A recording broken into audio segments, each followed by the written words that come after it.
can only assume by the title of this movie that we're in store for Little House on the Prairie, but like 3 times as wholesome. Did I get that right?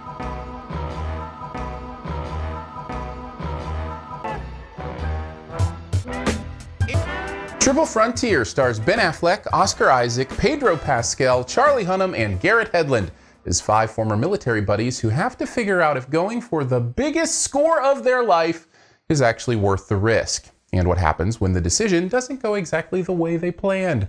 It's an old school shoot-'em-up, action-packed ride, but is it any good? Let's take a look with 5 things you might want to know about Triple Frontier. I didn't even know you could make this kind of movie anymore. Apparently you can, and not only that, apparently you can make it good. I really enjoyed this. Like, completely non-ironically had a great time watching this movie.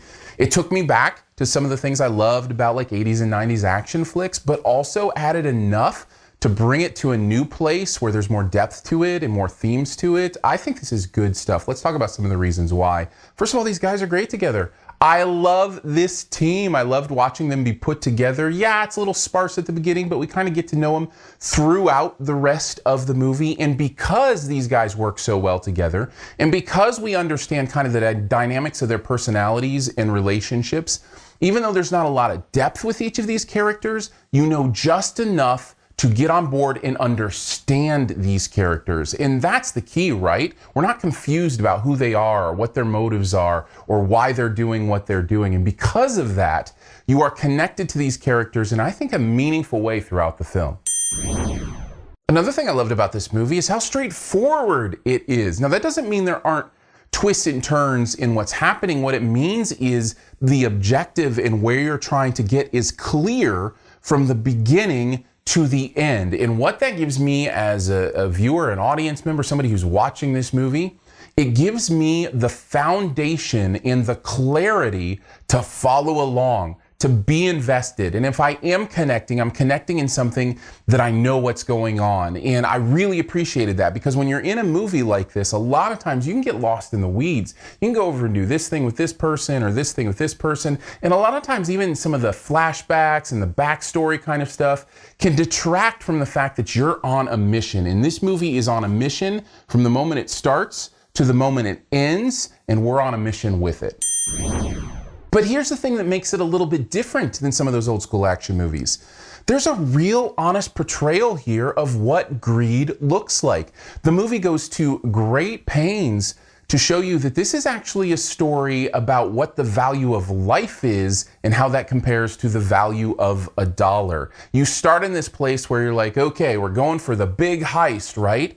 And a lot of times with heist movies, you understand the importance of the mission, but you don't understand the consequences of the decisions. In this movie, you firmly also understand the consequences of the decisions that they're making, and you watch them wrestle with it throughout a lot of this movie in some really interesting ways. And I really appreciated that the movie was not only willing to give us a heist and this group to hang out with and feel the mission, but also was willing to get into the psyche of the consequences of the decisions that they're making. Of course, not a lot of that matters if you're not actually enjoying the ride, and I think that may be the biggest strength of this movie is it understands tension.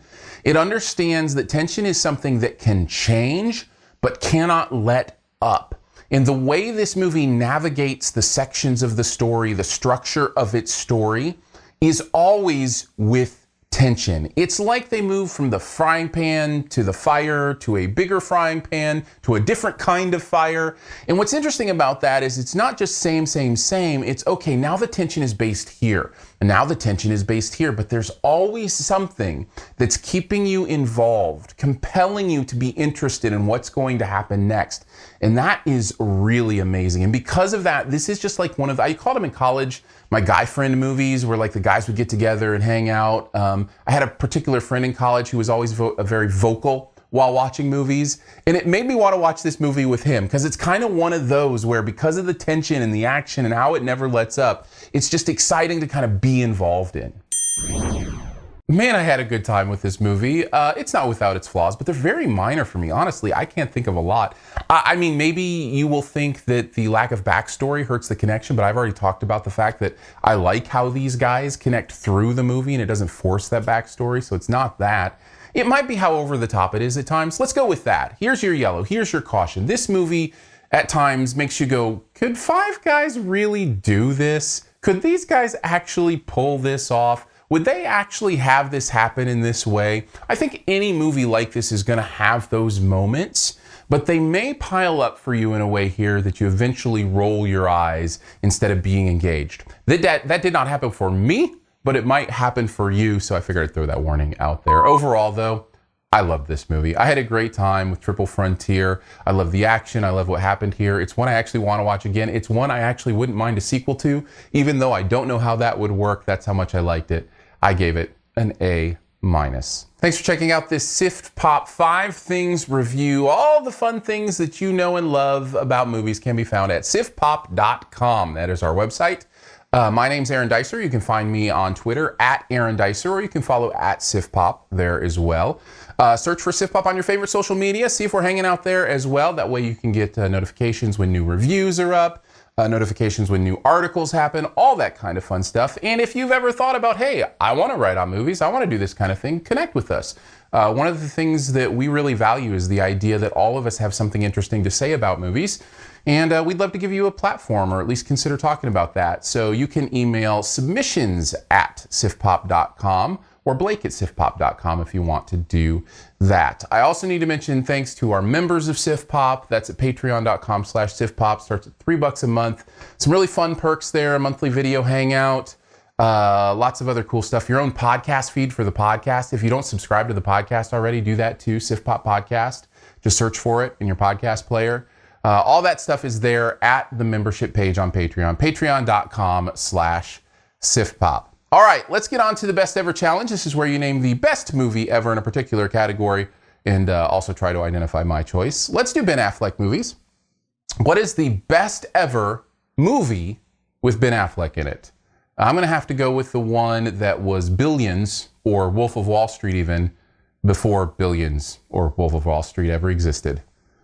You can take a guess at mine in the comments. First person to get it right does get that SiftPop point. That elusive SiftPop point would be coming your way if you get it first. As always, please subscribe to the YouTube channel. All you got to do is click the logo when it comes up on your screen.